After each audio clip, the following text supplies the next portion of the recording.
Hey guys, welcome back. Alex Plager here, once again, to talk to you about finding the mass of a black hole. I'm gonna try to joke around a little bit less this time, given that not too many of you appreciated it on the last video. Anyway, moving on.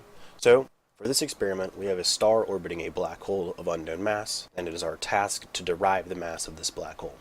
So, what we have to work with is the position data of this star over time, given to us in a file named star data. We also know the mass of this star that's orbiting, 1.989 times 10 to the 30 kilograms. We also know the position of this black hole relative to the star. So, in order to find the mass of this black hole, we're going to be modeling the movement of the star relative to the black hole and finding all the forces acting on it gravitationally as it moves through its orbit. And in order to do so, we're going to use two equations here, our momentum principle and the force of gravity. We're going to be setting these two equations equal to each other.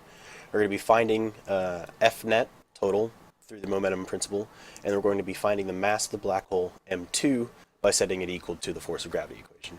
And we're going to see how we arrive at our answer of 2.9668 times 10 to the 31 kilograms. So if we take a look at our Python code, we see the values that we input from our initial conditions, being the mass of the star, the position of the hole, our delta t in units of days, and our gravitational constant of 6.7 times 10 to the negative 11. So we can ignore these couple of lines right here because they serve to extract the position data from the star data file and give us the position of our star through over time. And this calculation loop is where we want to do all of our calculations that will end up giving us the total mass of the black hole. So calculating V initial and V final is a simple procedure, taking the final position minus the initial position to get change in V. And the same steps are reproduced for solving for the momentum. It's merely the velocity times the mass of the star. So right here, these next couple lines are where we want to pay close attention to, where we solve for dp dt, and via the momentum principle, we also solve for F net. So dp dt, as we can see our equations on the left, we're allowed to fill them in given what we know.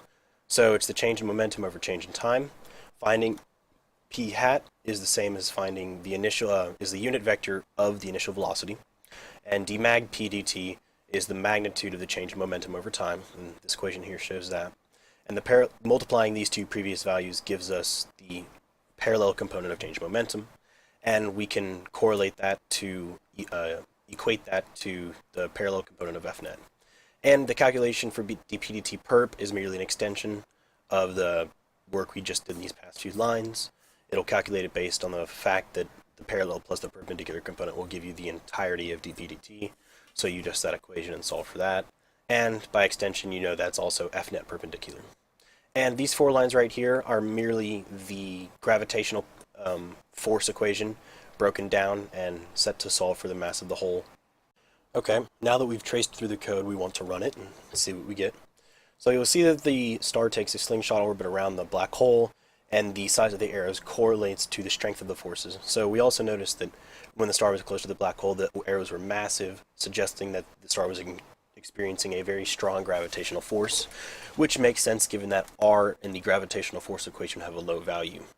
And the yellow arrow is the F net pointing towards the center of the black hole, which makes sense. The black arrow is the parallel component of net force, and the blue arrow is the perpendicular component of net force pointing towards the center of the kissing circle. The Python code is also set up to give us our ending value of the black hole mass, which you can see here, the second output, which is 2.9668, if you round to 5 significant figures, times 10 to the 31 kilograms, which is a sensible number considering how much more massive a black hole is than a simple star. So now we want to answer our two questions for the week. The first one being, what are the differences between the parallel and perpendicular components of F net and dp dt? Well, the parallel component of F net is the force acting upon our object in reference to it speeding up or slowing down. Dp dt parallel is merely a way of measuring the rate of change of the momentum in the parallel direction. And the same goes for the perpendicular direction, in that F net is the force pointing towards the center of the kissing circle, causing the object to turn. And dp dt parallel is the value that gives the rate at which the object is turning and gives you a clue as to which direction it's turning in. So, if we imagine that our black hole was removed and a different black hole was placed in its exact location, And we also assume that our motion data for the star does not change and that our star does not change. Would it be possible to find the mass of a new black hole, assuming that it's different from our first one? Well, in order to answer this question, we need to look at our force of gravity equation.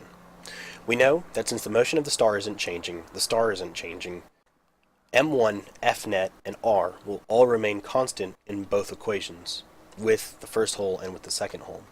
G is also going to remain constant because that is a universal constant that doesn't change. So m2 is our only variable, the mass of the black hole. So in order for both equations to remain equal and this statement to remain true, the mass of the second black hole must be equal to the first one, and there's no other alternative without violating any laws of physics.